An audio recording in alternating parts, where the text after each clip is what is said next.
Siddharth, and thank you, Praveen, sir. It is an honor to deliver this lecture here. I welcome all the audience. And my lecture is Docking in Space Technologies, Challenges and Possibilities. So let us see what we have there for you. Go to the next slide. So I will be talking about docking and berthing of spacecraft, and then what is the need for docking in space and brief history and technologies associated with docking in space. And then we'll spend some time on mission phases and constraints to be addressed. And what is the specification for low impact docking mechanism? And what are the ground tests to be done to prove before launching any docking mission? And what are future opportunities and research area? And then we'll conclude. Go to the next. So let us try to connect with this topic with our day-to-day life, what we observe. Okay, so left side I have given you two racing cars, and what I have googled is some 500 km/h is the maximum speed one racing car can run. So if two cars are there and they want to chase each other and they want to just feather touch one car, want to touch the other car, and that has to be a feather touch and should not be colliding. So what has to be done? So one is when both the cars are driven by two drivers. So the driver should know what is his speed as well as what is the speed of the next spacecraft, right? So then he has to see how far that is and how much, and it all depends on his judgment. If judgment goes wrong, then it will be a collision, and that collision will be an accident basically, right? So the complication further increases if you remove the driver and you call that as an automated car, where driverless car should be there. So then again, both car have to interact with each other and they should know their relative speed and they should know where they are, how to navigate and without collision and a safe touch, how can be performed. Okay, so this is the complication on ground. We can visualize automated vehicle also we have read. But what happens, the complication further becomes multifolds when we go to the space. So space, here our speed will be 50 times more, around 27,000 km/h. And at that speed, two different space vehicles are traveling and they have to come nearer to each other and then dock. Okay, so this is how this gives you a flavor like what is required to be done to bring them closer and join them. So can we go to the next slide? So here automated car again will revisit. If we want a driverless car to do all these operations, he needs GPS for tracking where he is and how to navigate. And some LiDAR can be a sensor which can scan the complete area and find out where he is, what is the total environment, and without any collision, if you want to dock with another vehicle or touch the another vehicle, what has to be done? How he will either he will reduce the speed or increase the speed or which direction he should go. And again, when there is no driver, then some eye should be there. That eye can be a camera. And AI, artificial intelligence, can be there so that it has to be programmed in such a way that taking all these input from different sensor, it should be able to go in a proper direction and do the required operation. And then there are different sensors called radar and ultrasonic. So this is how the automated or driverless car can be designed. Now we will go to the next. So to connect this to space vehicle, I have given you like now you can connect, okay, how driverless car can be operated and what are the sensors required. Now if we want to dock or berthing of the spacecraft, first let me introduce you with the terminology what we use in this technology. One is called docking, another one is called berthing. So both are terms used for joining two space vehicles in space or two spacecraft in space. And this connection can be temporary or primary, partially permanent, and like our space station modules. So docking term is used when two separate free flying space vehicles are joined together automatedly. They are freely flying. Okay. So, and they have to come closer to each other and dock very softly so that they are not colliding with each other. And the second term, berthing, is used. There are two different vehicles or spacecrafts. They are in space and they are very far from each other. First, you bring them closer, such that suppose one spacecraft is having a robotic arm, and the moment the second spacecraft comes nearer to it, it will be able to capture that spacecraft and then bring closer using that robotic arm and then join it. So that second operation using a robotic assisted docking is called as berthing. So these are the two common technology or terminology we use in docking. Go to the next, sir. So can we go to the previous slide? And so here, right side, you can see two spacecrafts are docking on the top side. So where they are freely flying inside one to the next.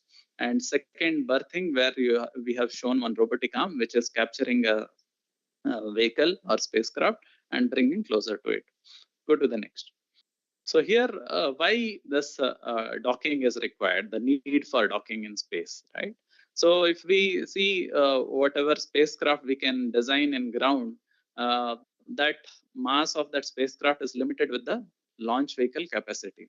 So generally, launch vehicle can launch from like say 2 ton or 2000 kg to say 6000 kg or beyond also. Different countries have different range of launch capacities. So within that launch capacity, you have to design a spacecraft. Now, a spacecraft has to carry some fuel also.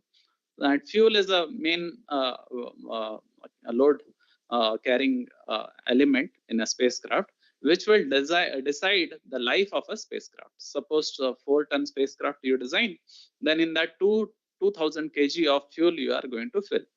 And when it goes to the orbit, that 2000 kg fuel will be sufficient for say 10 years of life. After 10 years of life, that fuel will be exhausted. But all elements of the spacecraft are in a good condition. You want to say that suppose there are two options. One is you deorbit it and bury it so that like its life is over. But you want to enhance its life, then you have to supply that fuel to that spacecraft. So that is called, that term is called refueling. Like our vehicle, no, we go to the petrol station and we can fuel our car. But here we cannot go to a petrol bunk. Instead of that, petrol bunk can go to the spacecraft. So that is called refueling, where we will fill a propellant in a spacecraft and send to the orbit near the spacecraft where fuel is not there. And these two spacecraft can dock each other and supply this fuel to the other spacecraft, so that you are enhancing the life of a spacecraft. And resupply, like space station, you have seen that Sunita Williams was there, and she has to there for more than a year. So if she has to there, then suppose she exhausts all her eating or whatever cargo requirement is there to survive there. So after that exhaust, once she exhausts all her ration, so you have to send that ration, eat food or clothes from Earth to that space station, right? So that is called resupply. So for that also cargo missions are there, which can fly from Earth to space station, dock, and then supply this material to that, undock and come back. Then it also allows module to module connection. Like a space station cannot be built with a single launch. So multiple modules may be there. Like as I told, once launch capacity is suppose 4 to 6 ton. So you design a module of that 6 ton capacity and launch in a rocket launch vehicle, and it goes and stays in some orbit. Okay. After that, there are multiple modules to be connected to this module, so that a bigger module can be generated in space. So that module to module connection can be done using docking technology. Then comes facilitates satellite servicing and maintenance. As I told, refueling is one of the servicing or maintenance. Another can be suppose some part is gone bad, then this spacecraft can be sent from here, which can dock and provide that relevant equipment to that. so that the life of the spacecraft can be enhanced. And then finally, this comes as a space exploration and development. You know that you want to go to the moon or Mars or any other planet. The distance is very, very far. You cannot carry the complete fuel with you. So you go halfway and dock with another, say, petrol bunk, where you can carry the required fuel to go to the next. So, or you land on moon first. From there, again, when you want to go to the another planet, there itself you have sufficient fuel. From there, you carry the fuel and go to the next. So, like docking is very important in addressing all these challenges. Sir, can you go to the next? So coming to history is very important. Like we should know from where our journey started. When was the first docking attempt was done? So first attempt was done by NASA in 1966, where Gemini 8, that was, and their crew was Neil Armstrong and David Scott. So these two people were a crew, and they one more vehicle was their Agena target vehicle. So that Agena target vehicle, they docked with Agena target vehicle. So it was a crew docking. Okay, so where a crew is operating the vehicle and controlling, and then docking to. So this was the first attempt where they have proven this docking technology. After that, USSR, like Soviet Union has done one experiment where without crew, automated docking they wanted to test and demonstrate. So their Cosmos 186 was docked with Cosmos 188 in 1967. So that was the first uncrewed or automated docking experiment was demonstrated. So that was the 60s era. Then 70s era came, where two different nations, like one from NASA and another from Russia, they wanted to dock with each other. That is Apollo and Soyuz spacecraft. So that successful docking was carried out in 1970s. And 80s was started, was the era when this development of space station started. And space station, as I told, it cannot be built with a single launch. It has to be multiple launch, multiple modules.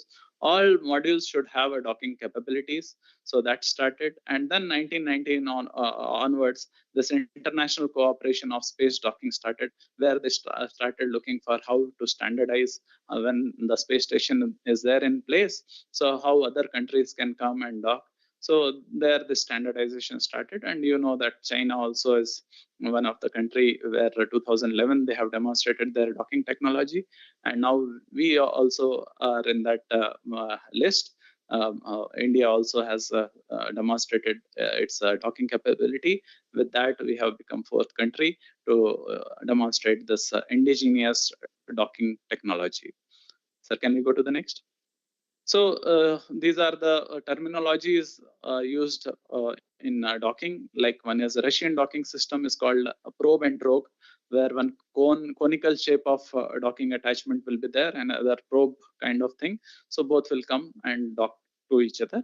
And international docking system standard. So NASA has standardized its interfaces for docking, so that they have named it as International Docking System Standard. So this literature is available in net, so anybody can refer and design their docking system and go and dock with ISS. There are protocols involved. All those protocols, whatever requirements and safety standards, everything is documented in that docking standard. Then, as I told, the crewed and uncrewed docking. So NASA Gemini was a crewed docking, and Russian Cosmos was uncrewed docking. Then cooperative and non-cooperative docking. So one spacecraft is already there in space, and that has you know that spacecraft. So you know that spacecraft means it has required features on it which can be seen by another spacecraft. So feature means there can be a target, so or some light bulbs are there. So you should know which direction you have to move, how to align to the spacecraft. For aligning, you use different kinds of target. Okay, so that target, if they are present in the spacecraft of say the target which is waiting for another spacecraft to come and approach it, that is called target spacecraft. The spacecraft which goes near to that target spacecraft is called chaser spacecraft or active spacecraft. So active spacecraft should will have a lot of sensors. That sensor should be able to recognize the target available on the target spacecraft. So that is called cooperative docking. If this kind of features are available in both the spacecraft so that both can communicate with each other, that is called cooperative docking. And non-cooperative docking, you don't know anything about the spacecraft. You go near to the spacecraft and inspect it, and then see which features you can use for docking and how to docking. There itself you form the strategy. So that is that comes under non-cooperative docking. Then there is a term called V bar approach and R bar approach, where the motion is parallel to the target's orbital velocity. So there, that is called, so there will be orbit in which spacecraft is orbiting, and in the same orbit, the motion of another chaser spacecraft is parallel to the target orbit velocity, then it will be called V bar approach. And R bar approach, motion should be orthogonal or perpendicular to the target's orbital velocity. So these are the terms which we use in docking. Can we go to the next? So this is few diagram like Russian docking system, as I told, cone and rope type, or probe and rope type. So here there will be a conical feature. Inside that conical feature, one probe should come and dock. So it will enter into that so that it can dock. And next comes androgynous peripheral attachment system. So unlike there, one like probe we can call as a male feature, and another is a female. So here these two are joining. So this is one. So always you cannot interchange the feature. So here what happens, androgynous in that anyone can become a role reversal is possible. So that way any feature can be supported by this. It can be like either a male feature or a female feature. Anything can come, and androgynous peripheral attachment system can support that. So can we go to the next?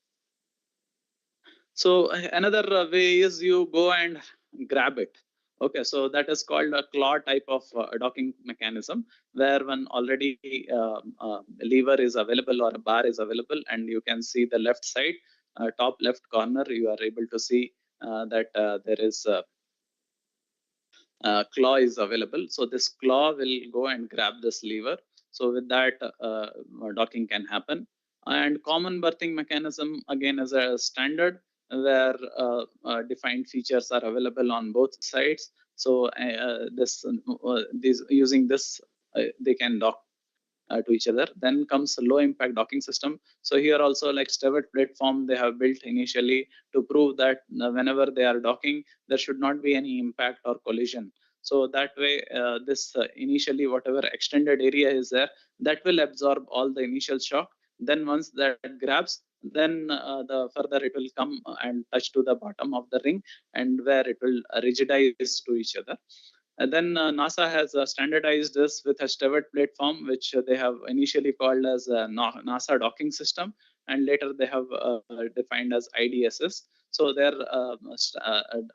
for initially soft capture, there will be a Stewart platform, blue color ring you are able to see. So that will first receive the chaser spacecraft, and then once it receives, and here first level of docking happens, that is soft docking. Then it will all the legs of Stewart platform will retract, and then this blue color ring will bring the spacecraft closer to the next ring, where both will come very closer to each other, and then the rigidization happens. So these are the different mechanisms what is being used.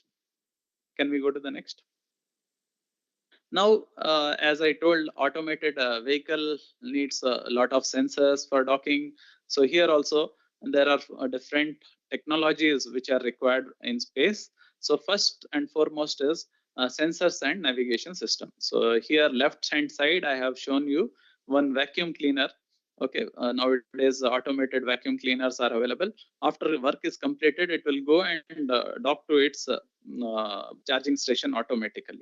Okay, so for that it should have a different sensor. So similarly, and it should be able to navigate itself automatically.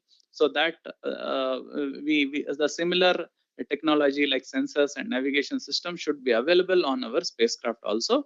So here RF sensors, radio frequency based sensors, and radars, GPS receivers, visible and IR based or EM based sensors are required, or lidars are required. And also on the target side, we should have some targets which these sensors should be able to recognize, or some corner cube reflectors should be available. Suppose you are throwing some light on that target spacecraft, then active spacecraft should receive that light back.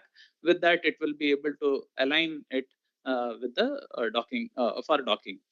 So now, right side, top right side, I'm showing the docking mechanisms. What are the docking mechanisms adapters? Already we discussed this in the previous slide. So here you can see yellow color ring is on the top side, which is a passive ring, and blue color ring is having some active ring, where some extended portion, some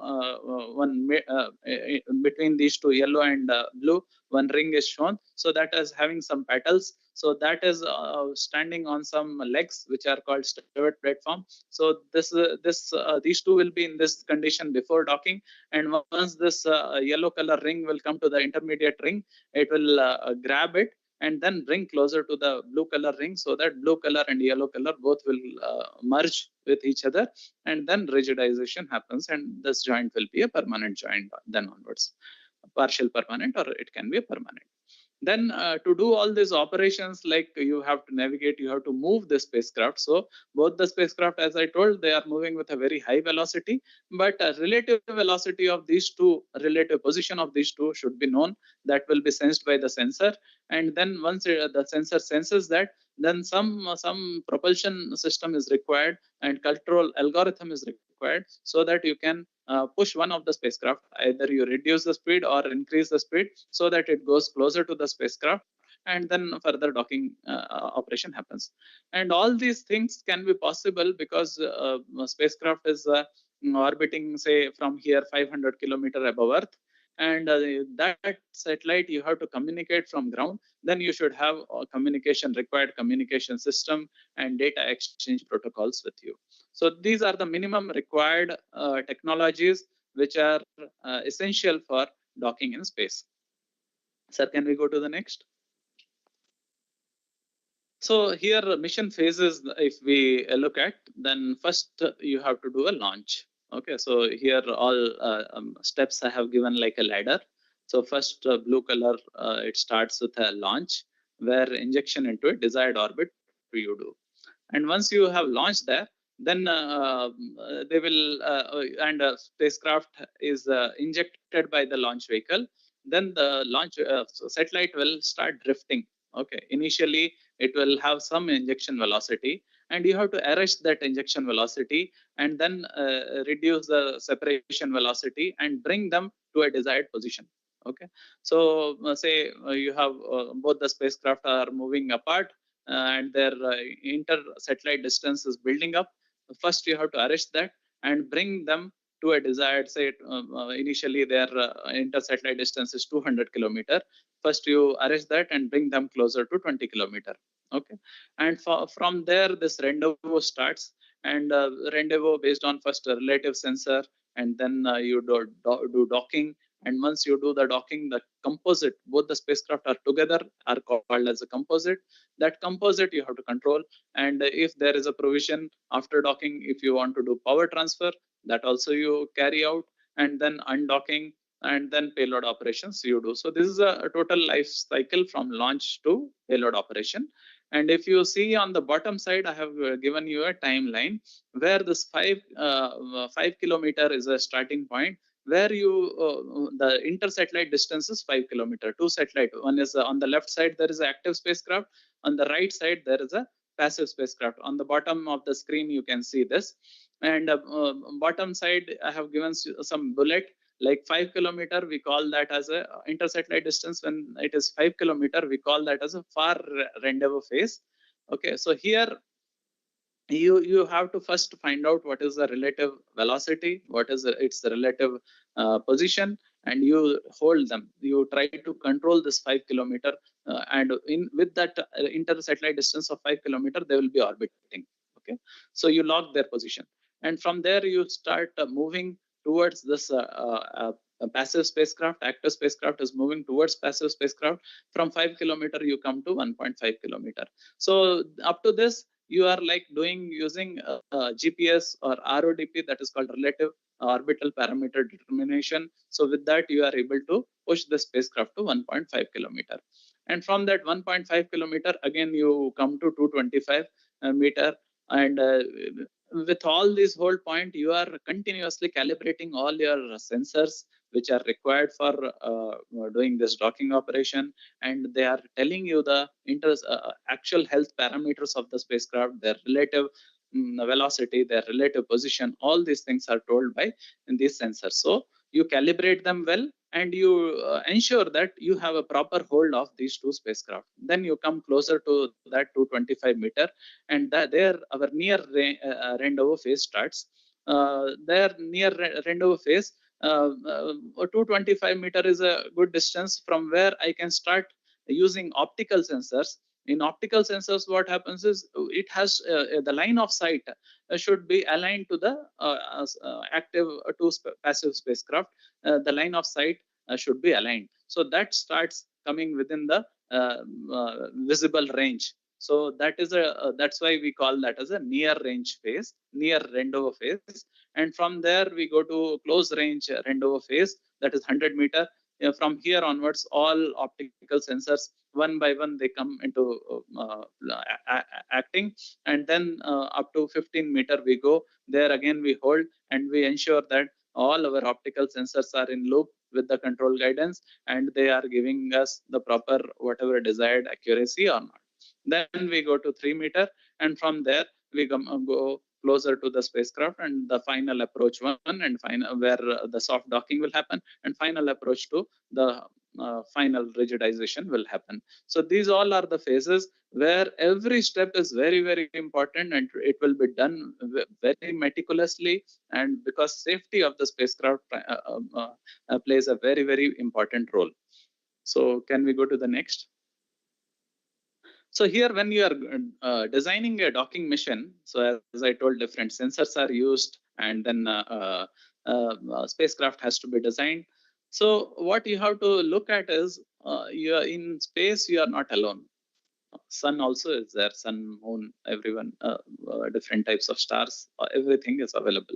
So that means some source of light is available. So whenever source of light is available, there will be a chance that that light can enter into your sensors which you are going to use. Like whenever you want to capture a camera photo, so you should not click in the direction of sun. You have to click the camera on the if the sun is behind you. Okay, so similar concept is applicable here also. So all your sensors which are present on the docking spacecraft, either it can be active or a passive, so their sensor should not see the sun when they are operating. If they are seeing a sun, what will happen is that light will enter into this sensor, and it will try to saturate its performance. So but you cannot make your sun geometry, sun to your spacecraft geometry always constant, because always your spacecraft position is changing, sun position with respect to earth is changing, all your this complete geometry is varying with respect to time.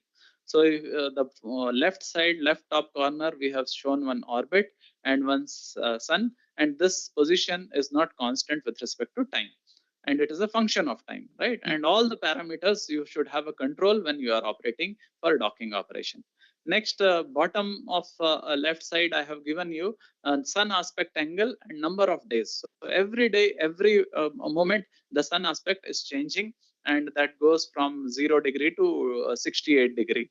And that time your solar panel satellite should have a power, and that power comes from the solar panel, and solar panel can generate more power if the sun aspect angle is perpendicular to the solar panel.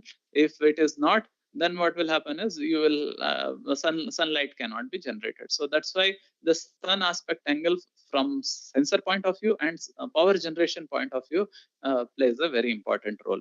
So not only this, you have to communicate with the spacecraft. So your ground stations, and you can see there on the right side of the top side, there the orbit is shown, and the trace of that orbit or the satellite path on the ground is shown with a yellow curve. Okay, so that is shown as a sinusoidal curve. So wherever it is passing below that trace, there should be a ground station. Minimum 1 or 2 ground stations should be there, so that they should be able to, whenever it passes through that ground station, it will be able to communicate. Whenever there is no ground station available, then it cannot communicate with the spacecraft. So that time you cannot know, you cannot command anything to the spacecraft. So what we do is, whenever there is a visibility, we upload all our commands in a sequential way, and that command will get executed with a timely manner. And then suppose even if it is not visible to us, those all commands will be operating. Suppose you have given a command to go from 1.5 kilometer to 15 meter, it will keep going. And in between you have given different operations, all those operations it will be doing. So at 15 meters, say you have again sighted that spacecraft with another ground station. From that ground station you operate, you download all the data and find out whether whatever commands you have given, those all commands are operated as per your requirement or not, and how is the health of the spacecraft, and next step whether it is good to go. So these all things we have seen. So they are the constant when you are designing a spacecraft. And now comes your final approach when two spacecrafts are meeting each other. That time, what should be the approach parameters? So here you can see the displacement between two spacecraft along docking axis should be less than 0 to 10 mm, and perpendicular to docking it should be plus minus 35 mm, and angular misalignment should be from plus minus 0.5 degree. And their approach velocity, as I was telling, they are traveling with a velocity of 27,000 kilometer per hour. And from there, you have to bring down to 5 mm per 5 mm to 15 mm per second between those two satellites. The relative velocity should be within this number. Then only it is safe to approach and dock.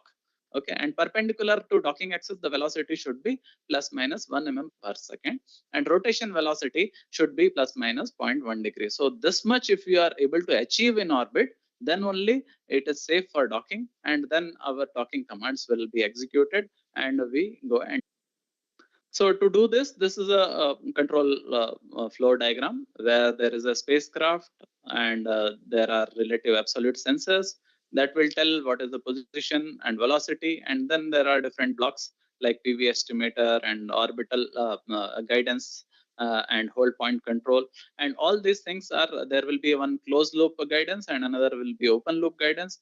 And then relative motion dynamics will be computed from this. And then attitude estimator and attitude controller will decide, and this guidance hold point controller will decide how much delta V and torque to be provided to the spacecraft, and that goes as an input to thrusters, wheels, and torquers, so that will start controlling the spacecraft. So this is overall control diagram. Can we go to the next? So now you have designed the spacecraft, and before and you have designed a different algorithm and all sensors you have put, everything is ready. Before launch, you have to demonstrate whether everything is working as per your requirement or not. So for that, the way is test as you fly. So here the limitation is we have to test everything on gravity, and in space there is no gravity, and they should be there. They are freely flying on some orbit, and here that free flying you have to demonstrate. So if you see here, this is first test setup, which is called docking mechanism performance test. So here, this is end-to-end docking verification from hold point onwards we do, and validation of autonomous rendezvous docking and undocking sequence we test. So for that, for free flying demonstration, we keep them on a air bearing. so that there is no resistance from the floor and they are freely approaching each other. And here we demonstrate all the docking technology. Go to the next.